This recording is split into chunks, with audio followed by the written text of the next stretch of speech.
This is another one of those videos that requires a disclaimer. What I'm going to be talking about is purely from my experience talking to some other people and what I have personally found. It is one person's opinion. You are 110% entitled to your own opinion, and I please encourage you to share it in the comments below. Just don't say that your opinion is the best opinion or my opinion is the wrong opinion, because it's not. They are just opinions.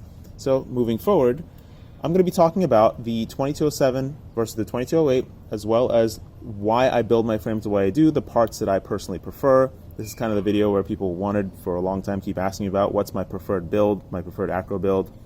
And so I'm going to be going over some things that I really like and how I build my things, which is more important than the actual parts I use. There is a table of contents in the comment section, not comments, in the description below. Please feel free to jump around. You do not have to watch this entire video.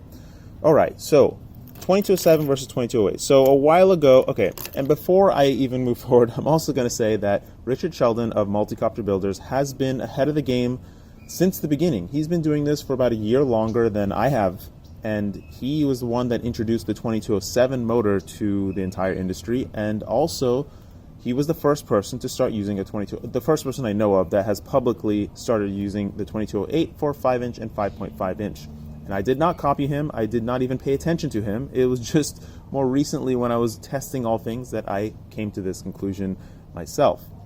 So without further ado, I have tested a number of 2208 products. I have not tested the Primo Multicopter Builders motor, which is a fantastic motor. I will say right off the bat, it is a phenomenal motor.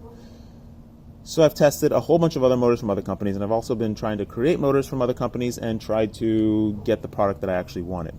While talking to Ryan of Mini Quad Test Bench, I have learned a whole lot about motors, and one of the most important factors I would say are the magnets. And I'm pretty much looking for the magnet construction and stator constructions that I want, the best construction motor that I can find. And so we first went to T-Motor to create the T-Motor, the motor that I was testing, but then they couldn't actually produce because they couldn't actually produce enough motors, so we gave up on that. And then I tried a slew of other companies. Also Brother Hobby had their new motor construction style, which is the new 2207.5 Hyperlight motor, which is actually 2207.8. All these 0.5 motors are actually 2207.8, so they're pretty much 2208 motors, but they are using thin magnets to keep the weight down. And this is a tactic that Emax has used a couple times in previous motors, prototype motors that I've tested, and it has sort of worked, but it hasn't given quite the same effect as the full construction that I want. So there's a couple other motors that I have on the way to me, but this motor from Hawksky is the first motor that they could actually produce. You know, it's very easy to work with them. They do what you want, and they've already created a motor that already has all the parts that I wanted in a motor, except for the magnets. The magnets are 1.6 millimeters thick. They are not 1.8 millimeters thick. Talking to Ryan, I know that 1.8, or he says that 1.8 millimeter thick magnets are ideal, and that is what the T-Motor motor uses. However, I can't really tell that big of a difference, and I still get that 2208 effect when I use this motor. So this is the Hawksky V3.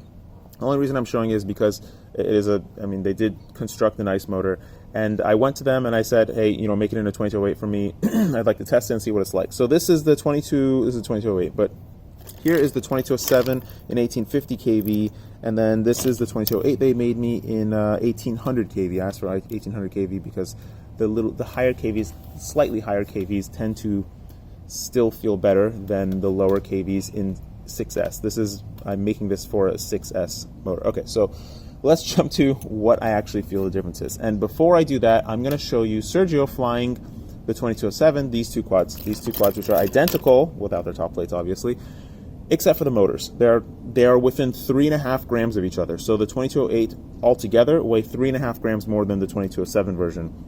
So they're very, very close. And here's Sergio flying, then I'll talk about it. Okay, now come land. How come you don't have any dip? Like, now come land. It's because I set it up well. Now come land.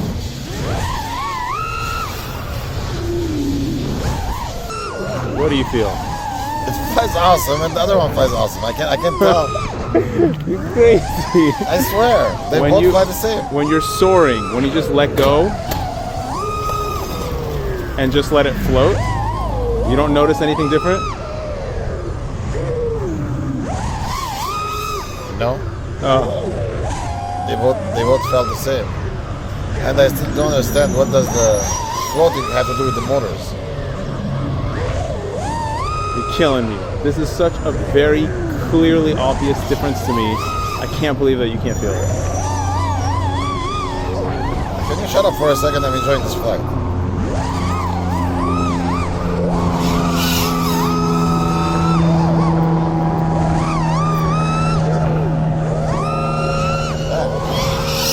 Oh, still. Killing my battery. Oh, shit. Oh, it says no battery. Yeah, because you're killing it. Oh, you never punch like that? Usually not. I usually almost never go full throttle. Why the hell do you need fast motors then? I almost never go full throttle because I want to have the power when I need it. All right, so if you don't know Sergio, Sergio's the owner of PureFlip, and he's been flying helis, full-size helis, as well as mini quads since the very, very beginning, probably of helis also. So he has an absolute boatload of experience. That being said, he hasn't been flying in the past couple of years, and I don't know if he's ever flown an acrobatic setup. He only builds and flies race setups with his son Andy, which, I mean, that's what they do. That's great.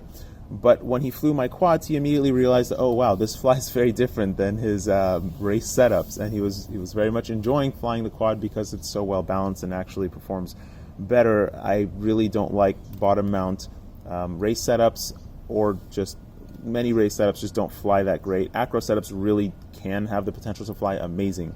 And the reason why I showed you that first is to prove to you that this is my opinion, and everybody's entitled to their own opinion. That being said, Sergio cannot tell the difference between a 2205 motor and a 2207 motor or a 2208 motor, so also take it with a grain of salt. What I'm going to tell you is my take on these two motors. So the 2207 is a fantastic motor. It gives you lots of power, gives you lots of control, lots of everything. But when I started moving to bigger motors, 2208s, I started getting more control effect in the lower half of the throttle range. And before I move forward, a lot of people will be concerned about the efficiency of these motors. A larger motor is actually more efficient if you match the RPM. If you pull more RPM and push more amps, obviously it's going to be less efficient, but it tends to do much better if you're not at max amps and if you're matching the RPM of the 2207 or various other motors. I'll say another note about that in a minute. But so the effect, the best way, I can't really explain the effect fully in words. You have to really just feel it. But the best way I can come up with explaining it is that when you're not on the throttle, when you're not blowing through full speed, you feel this sense of complete control in the air. It's this sense of just absolute fluffy, soft, but accurate control. It gives you the utmost confidence in everything you do. Additionally, the motor response and the prop response is actually much better, so your throttle control is significantly improved. This is what I feel when I compare 2207 to 2208. Now, there are some 2207, not all 2207s are made equal. Some of them are fantastic motors, and they can approach the power and performance of a larger motor, but usually the larger stator with the same construction is going to be a lot better overall. The thing that I would like to point out is that it is very nice to see this tapering of control effect going from a 2207 to 2208. So previously when we had 2204s, they were awful, and then we went to 2205 with Cobra like fooling everybody, and then we went to 2206, which were like, whoa, so much better, and then we went to 2207, we're like, holy crap, what were we doing with everything else? And now when we're going to 2208, which I do expect the industry to start moving to, it's not as profound of an effect, but you get kind of all the advantages of everything, and the motors only weigh, they don't even weigh a gram more, so it's kind of best of all worlds. Now, another note about efficiency, 2205 or smaller motors are not necessarily more efficient. They are just smaller motors, and I've always said in the past that lighter is always better, but not sacrificing power and control performance for low weight. You don't run a 2204 motor on a 7-inch prop just for the sake of running a 2204 motor because it weighs 19 grams or whatever. It is a common mistake to assume that a 2205 motor is going to be more efficient than a 2207 or a 2208 motor because it is much smaller, it should pull fewer amps. But in reality, what's happening is the motor stator is becoming saturated much easier, and it's not able to produce the thrust. It's not able to convert the electrical energy into thrust energy the same way as efficiently as a larger motor. So what ends up happening is that you're burning off more energy as heat, and that kills your efficiency. So using a larger motor is in fact more efficient. The other thing you may have noticed is that I'm running these super tiny, lightweight, light load props on this massive 2208 motor. Surely this motor can spin a much more aggressive prop, and that's absolutely true. It's actually fantastic at 6-inch. However, I believe 6-inch should be probably moving up to a 2209, and a 7-inch is probably going to be a 2210. However, it doesn't work like that 1-inch. It needs 1 extra millimeter. It's just something I'm guessing right now based on my experience. But this prop is a very, very light load prop, and when it came out, since the first day I tried it, I was extremely impressed with it, and it has been my choice prop to date, like since it came out. I've tried many other props, but I still keep coming back to this one. Gemfan makes this prop. It's a T-Motor 5143. And Gemfan has actually made a new prototype prop, the 5043, not 5143, the 5043, which is an update on the 5042 prop, which is using the same plastic as this prop. It weighs 1 gram more, and it's got a whole lot more meat in the blade, so it is more durable. And it feels almost identical to this prop, except that it weighs 1 gram more, and it has slightly less response. It just has slightly less response. Everything else about it feels almost identical to this prop. And if I did not fly them like back to back, I probably would have a very hard time telling the difference, because it is only just 1 gram more than this prop. But I can definitely tell after a while, after a couple packs, I'm like, this isn't quite the same. Then when I swapped back to this prop, I was like, holy crap, this is a whole lot better than that prop, even though the response is just a hair better. So this is just my opinion of how I like my acro. If you've seen where I fly, how I fly, I live in the middle of LA. I don't have time to drive all over the world looking for awesome places to fly. I really, really wish I did, but unfortunately I don't, so I'm stuck in my little corner of LA and trying to make do with what I've got. So I like proximity, I like close flying, I like the utmost of control, and the 2208s are what give me that kind of control. And I've also said in the past that motors are very, very specific to their kV and what kind of voltage you put through them and various other things. Still, to this day, the argument that 6S is better than 4S for acro, not for racing, doesn't hold as much water as it never did. It never held too much water. 4S still feels fantastic on acro, and sometimes when I go back and fly a 4S quad, it just feels good. It feels different, and it just feels good. And so I've kind of been struggling to get that same kind of performance on 6S. And what I've realized is that it seems like I just need a little bit more kV to kind of sort of match the 4S counterpart in terms of control feel and throttle feel. But then you also get a whole heap of power and everything. So tweaking a motor's kV is very specific to the construction of the motor. And if you know how motors are made, the motors have windings on top of these poles. These wire wraps that you see on top of the poles, these are what govern the kV along with everything else in the motor. But primarily, these are what govern the kV. If you add a winding to all the poles, you increase the kV. And if you take off a winding from all the poles, you lower the kV. So this kV step from one winding on or off, it's hard to tell how wide of a change it's going to make. It could make a 50 kV change, it could make a 100 kV change, it could make a 10 kV change. In fact, the only motor that I know of, or I've spoken to the creators, that is very interesting with respect to kV is the Johnny motor. So that motor is using multi-stranded windings, and they use multi-stranded windings that are different gauges so that they could nail down the kV to exactly what he wanted. I'm assuming that he wanted a very, very specific throttle control feel out of that motor, so that's what they did for him, which is very interesting. It's very, it was just very interesting to me that they could do that. I didn't even know there was a possibility to do that. Anyways, so that is the main difference, and just the goal I've had of 2207 versus 2208 and moving through this performance, everything, and also the props. I mean, I can't even believe it myself, but a massive 2208 motor, you can still tell a difference between a prop that's 1 gram lighter and 1 gram heavier. Of course, weight isn't the only thing that has to do with props. It also has to do with the actual load on the motor with respect to the prop pitch and what it's doing in the air. And if you do have a higher load prop, it typically tends to feel more smooth, but you seem to have less control in the low throttle range. And when I say more smooth, it just feels like your throttle is more effective. And that's what I get with this 2208 motor on any prop. It just feels like your throttle is much more effective, and it just is much more accurate. It just does exactly what you want it to do. So now moving on to the parts that I like and the build style that I like and why I put things together the way I do.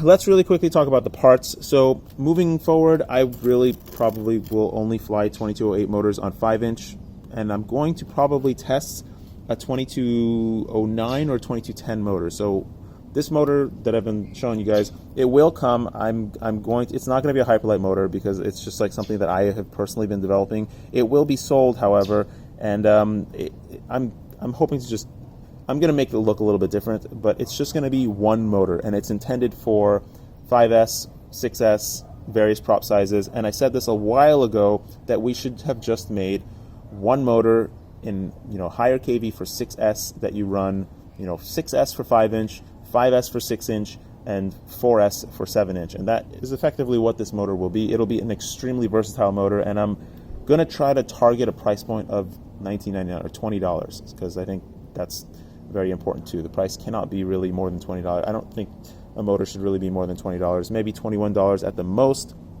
And also, the reason why I'm able to do that is because this is Hawksky's motor, and they have already designed the motor entirely. All I did is tell them, please add a millimeter to the stator and the magnets.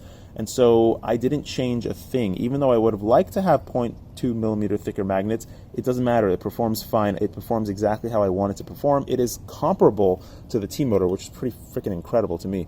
But it's very comparable to the T motor. It's essentially the same as the T motor, just in a different KV.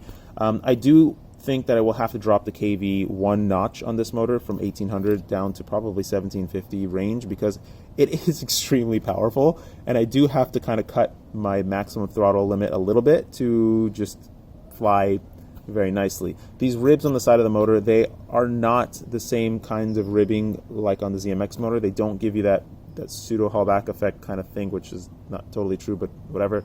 They are purely for magnet cooling, and the company tells me that they do work, and I don't doubt it. It's better than nothing, so whatever. And also, I'll do a little quick summary of 22 versus 23 and 24 size motors. I personally prefer 22 size motors over 23 and 24. I feel like, again, this is just my opinion, I feel like 23 and wider motors, they do actually add torque to the whole motor range, but most of that torque is being added down low, like way, way low, like below the RPM that the prop is actually doing anything at all.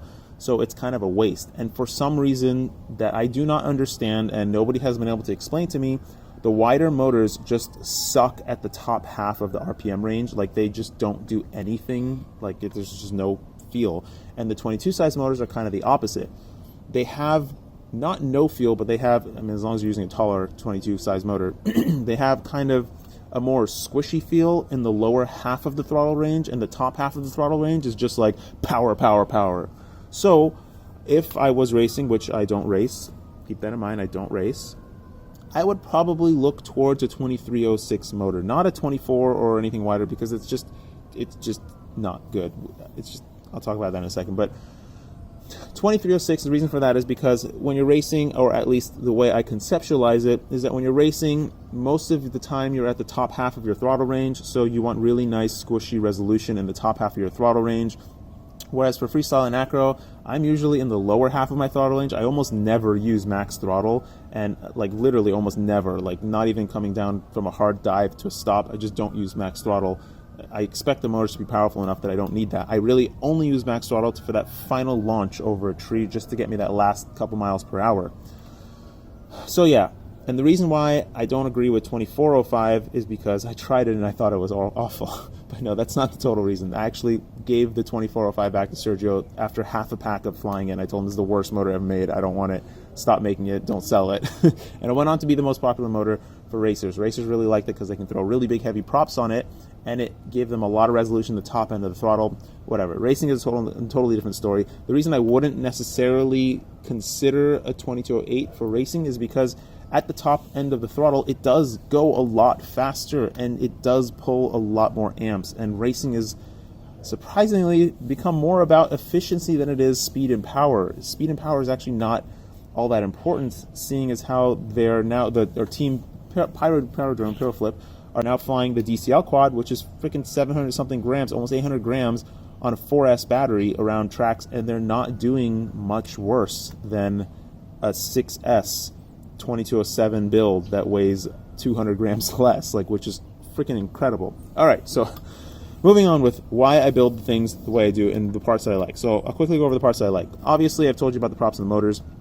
I also like this VTX a lot. I mean, I didn't really expect to like it a lot, but I really do like this VTX a lot. I think it's a really nice mount. It's nice and smaller, so it doesn't get in your way as much.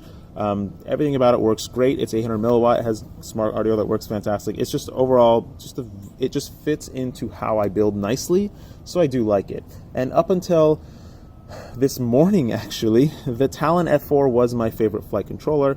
I prefer 20x20 flight controllers for a reason I'm going to go over next, but I feel like we don't necessarily need all of our components to be 30x30, especially on an acro build. You do have the space there to, use something smaller or use something bigger, but I'll go over that in a minute. Anyways, so I like the Talon F4 a lot. I still think the Micro Eagle is the best camera on the market, even though the Falcor that recently came out is really good, and it does have a better immediate view, but once you kind of fly it more and more, or just slightly in different lighting, not lower lighting, you notice that it's not quite as good as the Micro Eagle, and that's because the Micro Eagle's sensor is like 4 times the size of any other FPV camera, and that's why it's better than every other FPV camera. I don't know why the other companies haven't caught on to that just yet.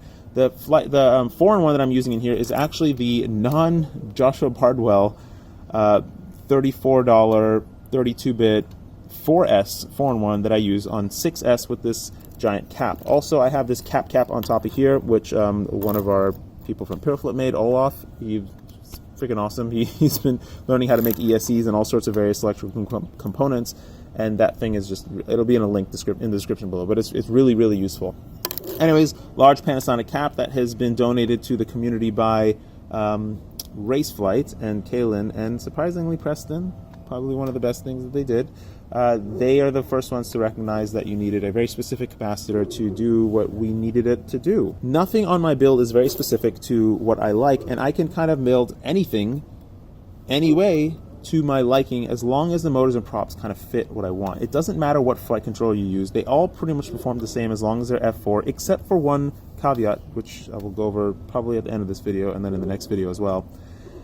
What matters more to me is how it's set up and how the frame is set up and how the balance is set up and how things are generally put together. And the way I construct my quads is very, very specific with respect to electrical noise, radio noise, and all that garbage that we have to deal with in this jumble of compromise that we fly all over the sky. So, acro frames typically are a little bit more heavy. We can tolerate a little bit more weight in acro. However, I do always prefer the lower weight quad. We can absolutely tolerate a little bit more weight. So that's why my frames have been getting a little bit bigger, because now we're running 6S, and the 6S motors do have more power, so it does kind of sort of compromise a little bit. However, the weight issue I'm going to discuss in the next video with the tiny whoops, because they exhibit it much more than these big ones. I just don't like flying bricks. So the reason why previously I usually put my flight controller in my builds in the back. I've been doing that for I think like almost a year now. It doesn't matter. The flight controller doesn't care where it is. As long as you're running like rate mode, it doesn't matter. I think auto level might have an issue, but who uses auto level? So I usually put the flight controller in the back because it's just a nice convenient area, and I like the 20mm build height because it's very good for battery weight balance on top. I like the low top platform, but I don't want it to be lower than 20mm, which I'll also discuss in a minute in the next little segment.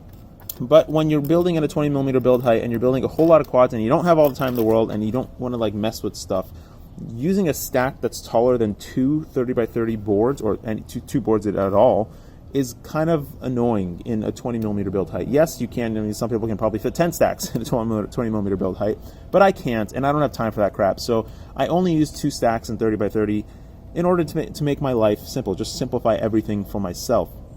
So once I started doing that, I realized I have to move one of my boards to a 20x20 to compensate for the fact that I do not want to use 3 boards. Also, if I do have to service something in here, I don't want to have to go through a whole bunch of boards and take apart a massive stack to service it. I can swap my 4-in-1 out of this stack very easily. Just take these 2 nuts off, which I only use 2 nuts because I ain't got time for 4 nuts. I just take these 2 nuts off and the VTX just pops off. I can unplug the antenna. There's no problem. I can access everything. The camera just slides off. I can access the flight controller, no problem. And my receiver is back here, which is also a very important placement. So now that I've gone through that, the reason why it's laid out the way it is and why I've moved my flight controller from the back to the front, and the revision to this frame actually has the camera moving 3.5 millimeters forward, and I'm actually going to move the flight controller back another millimeter to make even more space between the camera and the flight controller. As you can see here, it's a little bit cramped. It does run into the board. It doesn't run into the board. It just kind of sort of runs into the board. Also note that this is the biggest micro camera on the market, so it doesn't totally fit everywhere all the time. And if you're using like a regular micro camera, as you can see on this frame, it kind of sort of gets lost in the front of the frame, so there's really not going to be much worry there. However, I use the Eagle Cam, so I have to compensate for the Eagle Cam, at least for myself. The reason why I have the camera and the flight controller up front is because they are the most sensitive items to electrical noise and radio interference noise. Surprisingly, I haven't felt much interference with the 4-in-1 from radio or electrical interference, which is really a shock. But I have seen a number of issues with my the OSD and the camera when they are near either the VTX or the 4-in-1 or specifically the Crossfire receiver or the Crossfire's antenna. When those things are anywhere near the camera and the flight controller, I've gotten a load of noise, of static, of just garbage that I thought like things were broken. I've just like hacked things apart. And actually Sergio was the one that told me it's my Crossfire receiver that's been causing a lot of issues with my video. And yes, 2 days ago he told me that, and I couldn't even believe it because it's a freaking receiver. Wait, it doesn't, like, does it really transmit? Also, like, I was shocked to notice that. So I moved it to the back, and that's why I have super long wires from the receiver to the flight controller up in front. But this is a very nice, very clean layout. I built like 3 quads like this now, and I've had absolutely 0 issues. So I think this is like my ideal method moving forward. However, there's a new flight controller which doesn't fit in the front, damn it. So I'm gonna have to adjust for that. But it is very important, if you do build a lot of these things, and if you do this a lot, you run into a heap of issues. So it is very important to build the quad in a way that it saves you a lot of time and energy and mental effort, because that's all we put into these things. We spend so much, at least I spent so much time thinking about this thing, trying to figure out how to improve, why it is the way it is, whatever. So that's my build.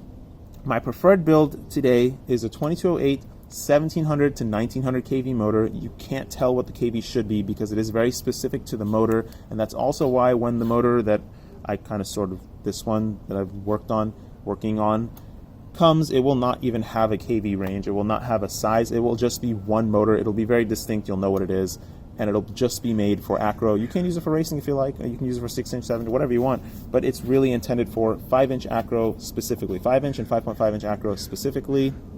Aside from that, the prop is totally up to you. Any flight controller works fine, preferably an F4. However, like I said, there is one flight controller that is very specific and is better. I can honestly say is better, that I will discuss at the end of this video.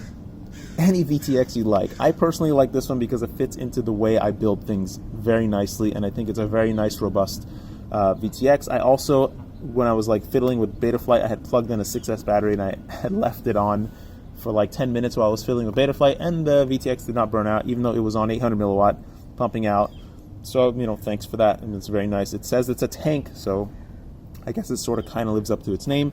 The 4-in-1 is also becoming less and less important these days. The $30 4-in-1 that was BL Heli S from Airbot, that was sold at Puroflip and Banggood and everywhere else for somewhere between $28 or actually $27.50 and like $34. It was fantastic, actually. That's what I have in this build. It's still doing well. I've had like 4 or 5 builds with it. One of them burnt out after a crash, but for the most part, it's been performing as good as the $70 4-in-1s. And this is now the update to the Typhoon V1.2 something, whatever it is.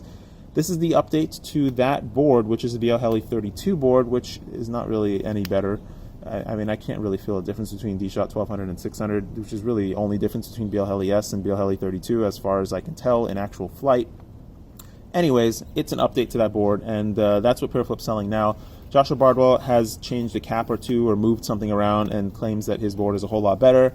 Arguable, not sure. But whatever it is, I've been flying this board. It's got fantastic performance. It does not dip at all. It's using the same large FETs, which are on the underside, as the Acon and some other foreign ones that are very good. So I would, at this point, recommend this foreign one. However, it is made by Airbot, and Airbot has a history of everything burning out and breaking. So be very wary of things made by Airbot.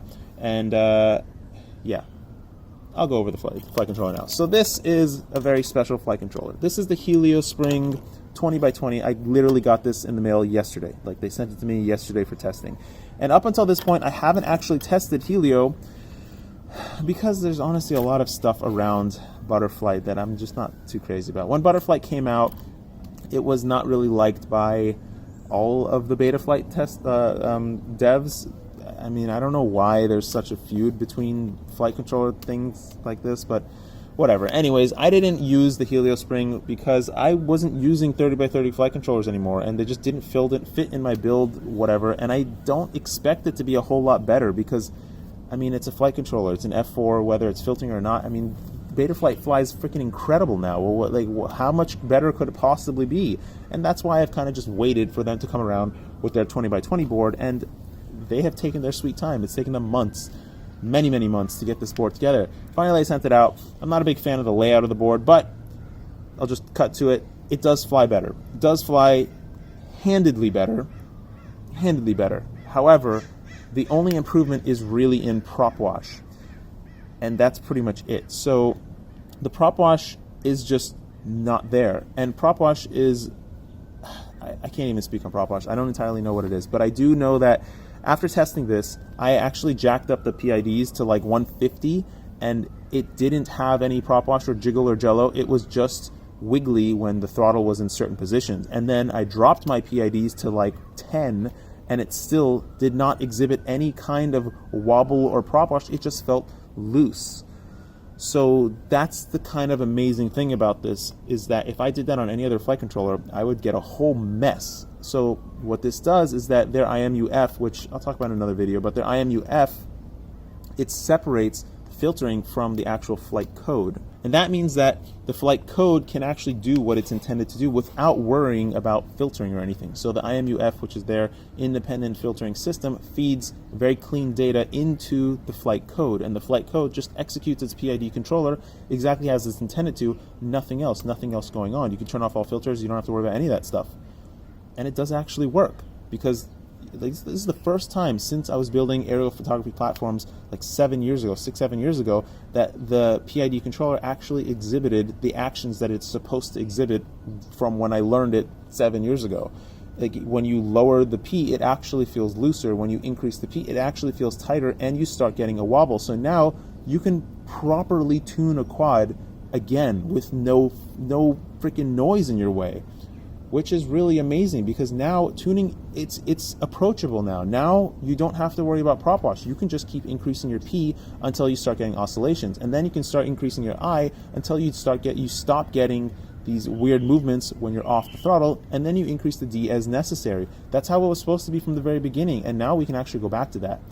Also, if you do have, a broken prop or something, it tends to handle it better. I haven't flown it a whole lot. I've flown it for about 4 packs. I did bend up the props to test, and I did test it just to see how far I can push it, but I am genuinely impressed. I've got a lot of crap to say about why it's not good, which I'm going to refrain from saying because it's really opinion-based more than anything else, and that really doesn't matter in this case. But it is genuinely an improvement on flight performance. Okay, so now let's go over my frame and why my frames are the way they are. So this is my new frame, and this is like a preemptive or like early discussion of this frame. I'm just going to go over the details of this thing and why it is the way it is, because I think that this will probably be my last frame. I don't do this for money. I don't make any money off any of this stuff, and it is taking a lot of my time, so I do kind of have to take that into consideration. I'm working on some products that I might consider selling myself and actually trying to make a buck from this, so I can keep doing it more and more, but for now, I mean, the YouTube money is not that much, and I do have a lot of other work to do, so I'm kind of starting to, if you haven't noticed, taper off a bit. Of course, I enjoy flying always. But anyways, let's get to this as well. Let's get to this. So probably my favorite feature of this new design is that, okay, so first, this is a culmination of kind of everything that I've learned designing a bunch of frames over time. I kind of started with acro frames and I went to race frames because they were just so much easier to design and easier to learn things on. But then I went back to acro frames because that's what I fly and I don't race. So yeah. So the best thing that I think about this frame is probably the dumbest thing that nobody even cares about is actually the strap. If you notice how the strap is woven through the top plate like this, I don't know why I didn't figure this out sooner. It's so obvious. I'm sure there are other frames already doing it. And I got rid of the strap holes because I didn't need them. I don't need strap holes anymore. It holds the strap beautifully. It's very easy to weave through. Very nice. It's just so nice and clean. All right, so when I started designing frames very early on, I noticed something that was kind of interesting. I was in my, what is it called? Just the residency at the University of Pittsburgh, and I started designing these things, and I noticed something very, very interesting. All of my designs tended to be built around the lens of the camera that I was using, and back then we were using full-size cameras. So the reason why I had to start with the lens is because back then everybody wanted the smallest frame they could get, the smallest design they can get to fit everything in and fly, whatever. They didn't care about flight performance. They just wanted the smallest frame with the biggest props. So that was governed by how big the lens could be, how big the lens was, because you had to fit that lens between standoffs. And now that we've moved to smaller cameras and smaller lenses, well, this one is not a small lens. This is a standard size lens still. So I had to account for that. The smallest size that we could fit is 27 millimeters. So that's where I started. And this, because I was in residency and I was in the hospital and I was working with various surgical teams, I was very surprised to notice that this very closely coincides with a debate and a feud between some of the surgical teams in the hospital, which I'm going to briefly go over because I feel like it's really interesting. So there's 3 teams in the hospital that typically do very similar actions: oral surgery, plastic surgery, and ENT, which is ear, nose, and throat doctors. They all kind of work from the shoulders up. And they can all kind of do everything that all the other ones do for the most part. They can't do everything, but for the most part, they can all do similar actions. So oral surgeons or dentists coming from a dental background, they all believe that the way the human body is constructed and how it developed and evolved over time was around the jaw and the way your teeth come together, and that kind of dictates everything else, how your skull is made, how your facial structure is, how you breathe, everything. And then if you talk to the plastic surgeons, they feel more like the entire human body and everything that the way it was developed kind of developed around the eyes and where the eyeballs are and how the eye socket is constructed, and then the whole skull is built around that. And if you talk to ENT, ear, nose, and throat, they'll tell you that the way the human body developed was around the esophagus and how all the airway passages work. They are all probably right to some degree, and I thought it was very interesting to relate that to quads in the sense that I started with the eyes, the camera, and that's how everything is built around the camera. So I just thought that was a really interesting bit to throw in. Anyways, the reason why I had to start with the lens is because there's only so much, only so small you can make the standoffs to still fit that lens in place. So today, using micro cameras, the smallest spacing that you can get is 27 millimeters from standoff to standoff. And where I got that from is actually from Richard of Hyperlow Frames. He's the one that designed the original Hyperlow frame and has designed all those Hyperlow frames. And he used 27 millimeters. Actually, I don't know if it was him. Maybe it was him. I don't know who it was. He was the one I kind of got the inspiration to do that from. Anyways, 27 millimeters seems to be the smallest spacing that you can still fit these like nice camera mounting TPU things, and then still fit the lens and still have enough meat on top of the deck to actually fit, nice carbon so that it's more durable in front. So that's where everything started. And once I got that, I said, do away with all the other stuff in the frame. I just want 27 millimeters standoff, 27 millimeter width standoffs all the way back. I really wanted a clean looking frame. I threw out everything else from before. I didn't care about anything else. I don't care about compatibility with previous frames or anything at all. It's just totally new, 100% new, and that's going to be that. So I wanted 27 millimeters all the way back, and I wanted a parallel top plate. I wanted the cleanest, simplest top plate I can come up with, and that's why I came up with this top plate. I started with the top plate and the standoffs. So 27 millimeters all the way back. But once I did that, I ran into a problem because now I can't put the standoffs where I wanted them to be for the bottom plate. And that's because usually frames will use the outer screws of the bottom plates as top plate standoff screws as well, because it increases the structural integrity by so much that it's extremely beneficial to do that. But I didn't do that. And in fact, I took a cue from Corey that he has made his Lynx frame, which is the mid-mount racing frame that we never really sold, or we haven't sold yet, because it's kind of just a pain to build. So we don't think that general people will be happy with it, because it's just taxing and just cumbersome to build. So it's not as simple as we want it to be. It's very important to consider the simplicity of a frame when you're selling it to a mass market. And I don't even care about selling, just when you have a lot of people using it. I've gotten a lot of feedback from thousands of users with my frame. So I've become very delicately tuned into this issue. So what do I do about the top plate? First, once I designed the top holes, I did make the screw holes backwards compatible for the camera mount. However, the new camera mounts are just going to use these 4 front screws, so it's going to be simpler. But what I did was, I took a cue from Corey, and I actually made the main deck wider. So I widened the main deck and shortened the arms. And that's actually a very important distinction to make, because shorter arms are more durable. And also, the other reason I wanted to do that is because using 4mm main deck carbon is going to be lighter than using 5mm thick carbon arms. So, sorry, I'm not doing too well today with the throat. So, the arms being longer, in fact, weigh more than when they are shorter. Think about that for a second. If you make a race frame with a tiny little body and you make 5mm thick arms that are really long and big, your frame is actually going to weigh more than if your body is bigger and the arms are shorter, because you're using more 5mm carbon weight than you would be had you used a larger body. And that's why the Floss 2 and the 2.1 are the way they are, because I recognized that way early on. Also, you increase durability by making the frame wider and arms shorter. Anyways, the other issue is that if you're using 5mm or 6mm arms, the motor platform does not need all that strength. So it's actually bigger as well, but I've also thinned that out as well. So anyways, to fix that dilemma is to make the body wider, and I very specifically designed the body such that the carbon fibers run this way in the body, and then the bottom plate such that the carbon fibers run diagonally to give it strength in the various directions. I was testing, based on my experience with the Floss style, I didn't really like this bottom plate or anything at all, so I kind of made a little tiny bottom plate on the Floss style, and I was testing bottom plate styles like this because the carbon is actually stronger in the directions that it's woven in, and so I made this like H bar because I figured it would be stronger. But the problem was that the arms were so strong, even though they're only 8.9mm wide, that they didn't start. When I tested it in my hand, just flexing it like this, I couldn't break it with my hands. But when I had 2 massive wrenches on the ends of the arms, twisting it and torquing it, the frame actually broke in the middle and not in the arm position. So that's why I went with the X bottom. It does weigh a little bit more, and that is annoying, but whatever, it is what it is. So the X bottom is going to stay.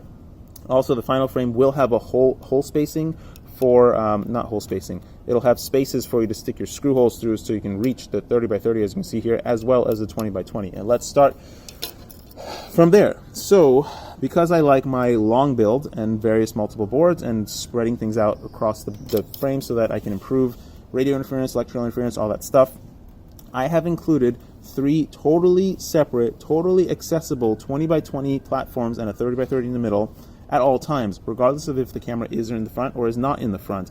And that's the last revision, or one of the last revisions to this frame that's happening, is that I extended the front even further. Number 1, to make more space with the camera. Number 2, to try and get props more out of view, which I'll go over at the end of this. Anyways, so there's 3 platforms that are accessible all at the same time. As you can see from underneath, they're all accessible, all the screws at the same time. And the arms, very specifically, do not interfere with any of those stacked screws, which is a very, very important note to make. Not so much for vibration anymore these days, since our filtering has gotten so good, especially with the IMUF from Helio. They've gotten so good, but because it's just extremely annoying to replace the arms or deal with the frame if you have to unscrew a whole bunch of crap in order to get your arm out. So having the ability to simply and easily swap arms is very, very important. And going back to the base structure of the frame, you'll notice that all of my ends are rounded around here. And the reason why they're rounded is because it distributes the forces coming down the arm much nicer in a more rounded fashion. So it distributes the forces into the frame rather than giving you a nice stress riser point right there for the arm to crack at. That being said, it'll still probably break somewhere here, although I haven't broken it yet. Also, these arms like this, I'll talk about the arms in a second. You notice the bottom plate is as narrow and thin as I could make it, to still give me the structural integrity that I wanted. It should hold up really well. The rounded corners of this do coincide with the top half of the bottom of the base, so that they do kind of hold the arms where they're supposed to be and don't stress the way it's supposed to. Moving on, the arms do butt up against each other in the middle. It is a nice strong butt, nice firm butt up against each other, and the final version will have an even wider butt joint against each other, because one of the ways I anticipate the frame will break is actually in here, inside the body, not outside the body. And one of the ways that we do crash in acro is like kind of coming down and hitting a curb or something hard like this. So you come down, all the force is taken by the front of the frame, by the front of the arm, all the force is transmitted down into the arm and around this complex, which is what has to resist that punch of power at the front of the frame. The arm is not going to break because it doesn't break laterally, like almost, I've never seen it break laterally like that. So I did have to make sure that butt joint is very firm, very strong for all those forces to be transmitted across all 4 screws, so that hopefully you don't break any screws. Another thing you'll notice about the structure of the frame is that it's not using nuts in the middle of the frame. It's just 8 standoffs nice and cleanly on the bottom of the plate, so if there's no flexing on the top plate like there was in the floss style, but also because it's simple. Much easier to manage. So I highly recommend you use Loctite. However, these screws in the bottom are so nice and firm under tension that it's unlikely that they're going to come loose in flight. However, you should still use Loctite, even though I don't use it because I'm way too lazy. Anyways, these screws are all the same length, and the 2 middle ones, they screw right up into the standoffs, which make it very easy to swap arms. If you do have to swap an arm, you do not have to access anything inside the frame in order to swap the arm. You simply just unscrew that one screw. Also, I only use steel lock nuts now. I do not use aluminum lock nuts anymore. I use as little aluminum and titanium and any of that crap as I possibly can, because I ain't got time for things to strip and break and go hunting and searching for other stuff. So I only use the hardest screws, and I only use the hardest lock nuts anymore. The frame will not ship with aluminum. At least I'm going to try my best for them to actually use steel, because they didn't use steel when I told them to use steel on these little sample kits. Okay. Moving on, let's talk about the arm. The arm is 8.9 millimeters wide. It's a very specific width for the length of arm that it is. It's like 30, 40 millimeters long. It's a very short arm. And the body of the arm, the central focus of the arm here, is very specifically designed to withstand the forces coming down like this. And it should. It should. That's the best I can say. It should. I don't have enough information, enough damage information to be able to fine-tune that, although I can fine-tune it in the future because the arms are so easy to update and change. The body of the frame probably won't change at all. These arms may change minorly in the future. There are people testing the frame right now and crashing as much as they can to see where it breaks, how it breaks. Moving down the arm tapers very nicely into a long, thin, slender section, which, if you've been flying these things for a while, you know that your arm pretty much never breaks in the middle here. It really only breaks either over here or over here. And we've talked about this bottom joint, so let's now talk about the motor side of the joint. So the angle that is made by the motor and the arm, if I could show you here, let's show you on this frame. This angle right here, you see how, if the stupid camera would focus, so you see how this motor makes an angle of 90 degrees? Damn it. See how this motor makes an angle of 90 degrees with the arm? Like the motor goes up here, and then the arm goes right here. So, it's not uncommon at all. It's actually happened to me many times. You'll knock the motor really hard right here at the end. It will generate all this force right here down at this corner, and it will crack the arm right here. So on when I was dealing with 4 millimeter arms, I had to compensate for that and have a very wide neck of the arm here. But then moving to 5 millimeter, I had a whole lot more carbon to work with, and so I didn't really need as much of a neck, but it still broke. But I made it wider and wider and wider, and it still broke. It's just an immense amount of force when you run into a tree at that angle. And so I was like, okay, this is not going to work out. I'm just going to be increasing the weight for no reason. This is an acceptable risk to break an arm here. And if it breaks, it's probably going to save the motor, so I don't really care so much about that. So I just made sure that the arm was a strong enough connection to the rest of the arm, or the motor platform was a strong enough connection to the rest of the arm so that it doesn't cause problems until it breaks, and that's really the goal here. But you will notice that the base of this neck is actually thicker and wider, flowing into the arm. As we all know, these motor bumpers, which I started using way back when on the Floss 1, I think, they are phenomenal. They are so effective at protecting the motor from all sorts of crashes and smashes, as you can see in the front here.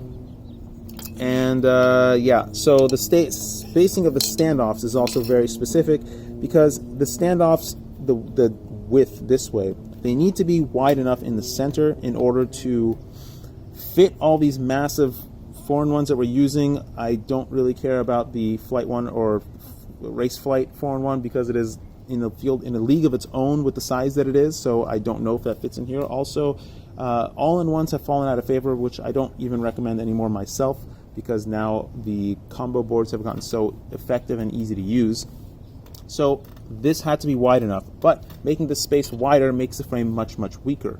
And you'll also notice that there is two 20 by 20 millimeter mounting platforms in the middle here. That's because the Emax 4-in-1, when it came out, I recognized that it's actually not symmetrical. It's actually asymmetrical, and it has those caps on one side. And when I tried to design this frame specifically for that, I noticed that I couldn't actually put it in the middle. I actually had to move it up. And originally the frame had Originally the frame had 3 platforms here, 3 segments here to mount your 20 by 20 in the middle.